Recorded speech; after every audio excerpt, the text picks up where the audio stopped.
आज मैं आपके साथ पोच वड़े की रेसिपी शेयर कर रही हूँ। इन्हें पोच के महीने में बनाया जाता है। ये पोच वड़े जयपुर के बहुत ही फेमस है। वहाँ पर गोविंद देव जी के मंदिर में प्रसाद में इन्हें बांटा जाता है। पोष का महीना हो या दिसंबर की कड़कड़ाती ठंड, आप कभी भी इनको बना सकते हैं और मकर संक्रांति पे भी इसको जरूर बनाया जाता है।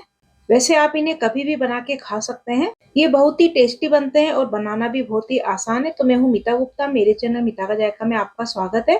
तो आइए शुरू करते हैं। पोच बड़े बनाने के लिए मैंने यहाँ पर 3 दालों का यूज किया है। तो ये है मूंग की छिलके वाली दाल। अगर आपके पास छिलके वाली दाल नहीं है तो जो साबुत मूंग आते हैं आप वो भी ले सकते हैं और मूंग की धुली हुई दाल भी ले सकते हैं। साथ ही मैंने लिए चौले की दाल। इसे बहुत से लोग लोबिया के नाम से भी जानते हैं। तो ये जो दाल है मेरी छिलके वाली है, इसमें बिना छिलके की भी मिलती है। तो मैंने यहाँ पर छिलके वाली दाल का यूज किया है। अगर आपके पास ये नहीं है तो आप साबुत लोबिया यानी कि साबुत जो चौले होते हैं उनको भी आप यूज कर सकते हैं। इसी के साथ मैंने लिए हैं मोठ। ये मोठ आप देख सकते हैं, मोठ की दाल भी आती है। तो मेरे पास मोठ की दाल थी पर वो खत्म हो गई। अगर आपके पास साबुत है तो आप साबुत भी यूज कर सकते हैं। तो दालें आप किसी भी तरह से यूज कर सकते हैं। तो इन दालों की क्वांटिटी मैं आपको बता देती हूँ। मैंने यहाँ पर कटोरी का मेजरमेंट लिया है। आप किसी भी कटोरी या फिर कप का मेजरमेंट ले सकते हैं। इसी कटोरी से नापकर 1 कटोरी मूंग की दाल ली है, 1 कटोरी चौले की दाल ली है और आधी कटोरी मोठ लिया है। अब इन सब दालों को हमें भिगोना है। तो मैंने इनको एक एक बार धोकर और इनको भिगो दिया है। तो हमें कम से कम 7 से 8 घंटे तो इनको भिगोना ही है। मैं इसको ओवरनाइट भिगो कर रख रही हूँ। रात भर में दाल बहुत अच्छे से भीग गई है और पहले से डबल भी हो गई है। तो ये जो मूंग की छिलके वाली दाल है, इसको हमें थोड़ा हाथों से मसल लेना है ताकि इसके छिलके निकल जाए। तो इसके हमें सारे छिलके नहीं निकालने, थोड़े बहुत छिलके निकालने, जितने भी निकल जाए। इस तरह से हम हाथों से मसलेंगे तो इसके छिलके बहुत आसानी से उतर जाते हैं। अगर आप मूंग की धुली दाल लेते हैं तो उनके छिलके उतारने की जरूरत नहीं पड़ती है। पर इस तरह की जो छिलके वाली दाल लेते हैं ना, तो इससे ये पकौड़े बहुत ही टेस्टी बनते हैं। इसी तरह से जो चौले की दाल है उसको भी हम मसल लेंगे। अगर हम चौले की जो धुली हुई दाल लेते हैं ना बिना छिलके वाली, तो उसको इस तरह से मसलने की जरूरत नहीं पड़ती, यानी कि छिलके उतारने की जरूरत नहीं पड़ती। पर इसमें छिलके हैं तो इसको भी इसी तरह से मसल कर और इसके छिलके हम उतार लेंगे। और जो मोठ है ये तो हमने साबुत ही लिए हैं, तो इनको हमें कुछ भी करने की जरूरत नहीं है। अब इनके अंदर पानी थोड़ा है तो मैं इसके अंदर थोड़ा पानी और डाल देती हूँ, क्योंकि पानी थोड़ा ज्यादा होगा तभी इसके छिलके उतरेंगे। तो पानी डालकर एक बार इसको ऊपर नीचे कर लेती हूँ ताकि जो छिलके हैं वो ऊपर थोड़े तैर जाएंगे। अब हम एक बर्तन लेंगे और इसमें दाल का पानी निकालेंगे। तो दाल को ना हल्का हल्का सा हिलाएंगे, उससे क्या होगा, जो छिलके हैं वो आसानी से निकल के और इसके अंदर आ जाएंगे। फिर देखिए इस तरह से इसके छिलके निकल गए हैं। और वापस से हम एक बार और इसमें पानी डालेंगे और पानी डालकर इसको हिला लेंगे। हिलाकर वापस से हम इसका पानी निकालेंगे। तो आप देख सकते हैं इसके काफी सारे छिलके उतर चुके हैं और थोड़े से छिलके रह गए हैं। तो कोई बात नहीं, थोड़े से छिलके इसमें रहने भी चाहिए। हमें इनके पूरे छिलके नहीं निकालने हैं। इसी तरह से जो चौले की दाल है उसके भी छिलके इसी तरह से निकाल लेंगे। और एक बार और पानी डालकर और इसके भी इस तरह से 2 बार करके हमें छिलके निकाल लेने हैं। तो सारे छिलके नहीं निकालने हैं। अब जो मोठ है उसका पानी हमें निकाल लेना है। तो इस तरह से तीनों दालों का पानी हमें निकाल लेना है। और तीनों दालों को हम एक बाउल में निकाल लेंगे और मिक्स कर लेंगे। पानी इसमें बिल्कुल भी नहीं होना चाहिए, क्योंकि हमने इसको पीसना है। इसको पीसने के लिए हमें पानी का इस्तेमाल नहीं करना है। तीनों दालों को मिक्स करके ही हमें पीसना है। इस दाल में से 4-5 बड़े चम्मच की जितनी दाल हम निकाल लेंगे, क्योंकि ये साबुत दाल हम बाद में यूज करेंगे। अब हम मिक्सी का जार लेंगे और इसके अंदर दाल को डाल देंगे। तो पूरा भर के जार नहीं लेना है, आधा जार ही हमें डालना है और इसका दरदरा पेस्ट बनाकर हमें तैयार करना है। फाइन पेस्ट इसका नहीं बनाना है। अब मैं इसके अंदर फ्लेवर के लिए, यानी कि बहुत ही बढ़िया टेस्ट के लिए डाल रही हूँ ये लाल मिर्च। ये लाल मिर्च अभी इन दिनों मार्केट में बहुत आ रही है। अगर आपके पास नहीं है तो आप हरी मिर्च भी डाल सकते हैं। तो मैं यहाँ पर 1 मिर्च डाल रही हूँ। तो आप अपने हिसाब से जैसी भी मिर्च खाते हैं कम ज्यादा, उस हिसाब से आप डाल सकते हैं। तो इसको हमें काट कर डालना है। साथ ही 1 इंच के जितनी अदरक को छील कर और काट कर डाल देंगे। अब इसका दरदरा पेस्ट बनाकर तैयार कर लेंगे। अगर आपकी दाल नहीं पिस रही है तो 1-2 चम्मच पानी डालें, इससे ज्यादा पानी डालने की इसमें जरूरत नहीं है। तो देखिए दाल को मैंने पीस ली है। इस तरह से दरदरी दाल पीसेंगे तो पकोड़े बहुत ही क्रिस्पी बनेंगे। तो एक बाउल में इस दाल को निकाल लेते हैं। तो हमने इसके अंदर लाल मिर्च डाली है, इसलिए इसका कलर देखिए बहुत ही बढ़िया आया है। अगर आपके पास लाल मिर्च नहीं है तो आप हरी मिर्च भी डाल सकते हैं। इसी तरह से बाकी की दाल को भी हम दरदरी पीस लेंगे और सारी दाल को इस बाउल में निकाल लेंगे। अब हमें क्या करना है, इस दाल को अच्छे से फेंटना है। तो आप हाथों से या विस्कर से किसी से भी अच्छे से फेंट सकते हैं। कम से कम 2 से 3 मिनट तक हम इस दाल को फेंटेंगे, जिससे क्या होगा, हमारे पकोड़े ऊपर से तो कुरकुरे बनेंगे और अंदर से बिल्कुल सॉफ्ट बनेंगे। तो ये आपको करना बहुत जरूरी है।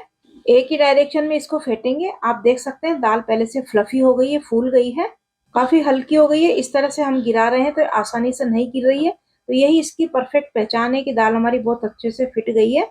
अब इसमें डालने के लिए बहुत ही बढ़िया सा एक मसाला तैयार करेंगे। मैंने इमाम दस्ता लिया है, इसके अंदर मैं डाल रही हूँ 1 बड़ा चम्मच सौंफ, 1 बड़ा चम्मच साबुत धनिया, 1 छोटा चम्मच जीरा और 4-5 डालेंगे इसमें लौंग। इससे बहुत ही बढ़िया इसमें टेस्ट आएगा। और साथ ही 10-12 डाल देंगे साबुत काली मिर्च। इन सबको हमें दरदरा कूट लेना है। इस तरह से दरदरा कूट कर जो मसाला डालते हैं ना, उससे पोच वड़े का टेस्ट इतना बढ़िया आता है, तो आप इन्हें जरूर डालें। इस मसाले को दरदरा कूट लिया है और इसको अब हम डाल देंगे दाल के अंदर। अब जो साबुत दाल हमने बचाई थी वो इसके अंदर डाल देंगे। इससे पकोड़े बहुत ही कुरकुरे बनते हैं।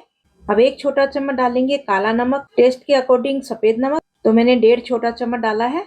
1 चम्मच से थोड़ा सा कम गरम मसाला, आधा छोटा चम्मच डालेंगे अजवाइन और 1.5 छोटी चम्मच में डाल रही हूँ लाल मिर्च। मिर्च आप अपने हिसाब से कम ज्यादा कर सकते हैं, जैसा चटपटा आपको पसंद है। आधी छोटी चम्मच हल्दी पाउडर और 1 छोटा चम्मच डालेंगे अमचूर पाउडर। आधा छोटा चम्मच हींग डालेंगे। अब इसमें डालेंगे 1 बड़ी हरी मिर्च बारीक कटी हुई और साथ ही डालेंगे बहुत सारा हरा धनिया बारीक कटा हुआ। अब मैं इसमें डाल रही हूँ पालक। तो मैंने पालक को बिल्कुल बारीक काट कर और धोकर लिया है। तो मैं 2 मुट्ठी पालक डाल रही हूँ। आप चाहे तो इसके अंदर मेथी भी डाल सकते हैं। पालक डालने से इन पकोड़े का स्वाद बहुत ही बढ़िया आएगा और पकोड़े जो है देखने में भी अच्छे लगेंगे, स्वादिष्ट तो लगेंगे ही। तो आप इनको पकोड़े बड़े कुछ भी कह सकते हैं। अब इन सबको हम हाथों से अच्छे से मिक्स कर लेंगे। ये जो पोच बड़े हैं सर्दी में बनाए जाते हैं। गर्मा गर्म पकोड़े बहुत ही स्वादिष्ट लगते हैं। साथ में मिल जाए 1 कप चाय तो फिर तो कहना ही क्या। जयपुर के मंदिरों में ये प्रसाद के रूप में बांटे जाते हैं और साथ ही सूजी का हलवा भी बांटा जाता है। पर आप इनको इस कड़कड़ाती ठंड में कभी भी बना सकते हैं। तो बस इसको अच्छे से मैंने मिक्स कर लिया है। हमें इसके अंदर पानी का इस्तेमाल बिल्कुल भी नहीं करना है। अगर आपको लगता है कि घोल पतला हो गया है तो आप क्या कर सकते हैं, इसके अंदर 2 चम्मच के करीब बेसन डाल सकते हैं। तेल मैंने पहले ही गर्म होने के लिए रख दिया था। अब इस गर्मा गर्म तेल में से 2-3 चम्मच तेल हम इस पकोड़े के घोल में डालेंगे और इसको अच्छे से मिक्स कर लेंगे। इससे क्या होगा, जो पकोड़े हैं वो तेल नहीं पिएंगे और बहुत ही क्रिस्पी बनेंगे। अब मिक्स करने के बाद एक एक पकोड़े हम तेल में डालते जाएंगे। तेल यहाँ पर थोड़ा तेज ही गर्म होना चाहिए और जब तेल अच्छा सा गर्म हो जाए तो बड़े डालते टाइम आपको गैस की फ्लेम को मीडियम कर देना है। अगर ज्यादा तेज तेल में इनको डाल देंगे तो क्या होगा, पकोड़े एकदम से ब्राउन हो जाएंगे, ऊपर से तो सिक जाएंगे पर अंदर से ये कच्चे रह जाएंगे। तो इस तरह से एक एक करके हम सारे बड़े डाल देंगे। पकोड़े, पोच बड़े, कुछ भी आप इसको कह सकते हैं। तो देखिए डालते ही ऊपर आ जाते हैं क्योंकि हमने इनको बहुत अच्छे से फेंटा है। पकोड़े डालते ही हमें इसको चलाना नहीं है क्योंकि ये बहुत सॉफ्ट होते हैं, ये टूट सकते हैं। जब नीचे से थोड़े से सिक जाए उसके बाद ही हमें इसको पलटना है। तो हमें गैस की फ्लेम को मीडियम या मीडियम टू लो पे करते हुए इनको अच्छे से फ्राई कर लेना है। अच्छा सा गोल्डन कलर आ जाए उतना हमें इसको फ्राई करना है। तो देखिए इस तरह से उलटते पलटते हुए बहुत अच्छे से हमें इनको फ्राई कर लेना है। तो ये पकोड़े बहुत अच्छे से फ्राई हो चुके हैं, गोल्डन कलर भी आ गया है। अब हम इनको निकाल लेते हैं। इन्हें इस तरह की झर में निकाल लेंगे, जिससे क्या होगा, इसका सारा तेल जो एक्स्ट्रा होगा वो निकल जाएगा। कितने बढ़िया फ्राई हुए आप देख सकते हैं, बहुत ही बढ़िया कलर आया है। अब इनको हम एक प्लेट में निकाल लेते हैं। तो मैं आपको आवाज सुनाती हूँ। तो सुना आपने कितने कुरकुरे बने हैं। तो इसी तरह से बाकी के पकोड़े भी क्रिस्पी कुरकुरे होने तक हमें फ्राई कर लेने हैं। बहुत ज्यादा बड़े बड़े बड़े नहीं उतारने हैं, बस छोटे साइज के हमें इनको उतारना है। बड़े बड़े बनाएंगे तो ये अंदर से कच्चे रह जाएंगे और ऊपर से सिक जाएंगे। गैस की फ्लेम को मीडियम करते हुए हमने इनको फ्राई करना है, वरना ये अंदर से कच्चे रह जाएंगे। इन बड़ों को गोल गोल शेप देने की जरूरत नहीं, वह हाथों से इसी तरह से रफली डाल देना है। इससे जो पकोड़े हैं बहुत ही कुरकुरे बनते हैं। दूसरा बैच भी हमने फ्राई कर लिया है, आप देख सकते हैं बहुत ही बढ़िया लग रहे हैं, कलर भी बहुत ही बढ़िया आया है। इसको भी इसी तरह से झर में डालकर और इसका तेल झाड़ कर निकाल लेंगे। इस तरह से सारे बड़े बनाकर हम तैयार कर लेंगे। तो ये लीजिए हमारे गर्मा गर्म क्रिस्पी करारे पोच बड़े बनकर तैयार है। खुशबू भी बहुत ही अच्छी आ रही है। तो देखिए एक पकोड़ा मैं आपको दिखाती हूँ, ऊपर से तो क्रिस्पी है और अंदर से बहुत ही सॉफ्ट है, बिल्कुल भी कच्चे नहीं है। तो बस इस कड़कड़ाती ठंड में आप भी बनाइए। आप इनको सकरात पर भी बना सकते हैं। अभी सकरात आ रही है, आप सकरात के दिन भी इनको बना सकते हैं। तो पूरी सर्दी में कभी भी आप इनको बना सकते हैं, बहुत ही बढ़िया बनते हैं। मैंने इसके साथ थोड़ी सी मिर्च भी फ्राई कर ली थी, इससे पकोड़े और भी लाजवाब लगते हैं। इसके साथ खाने के लिए बहुत ही बढ़िया सी चटपटी खट्टी सी मैंने हरे धनिया की चटनी भी बनाई है। चटनी की रेसिपी मैं आपके साथ कई बार शेयर कर चुकी हूँ। मंदिरों में इस तरह से दोने में सर्व किया जाता है।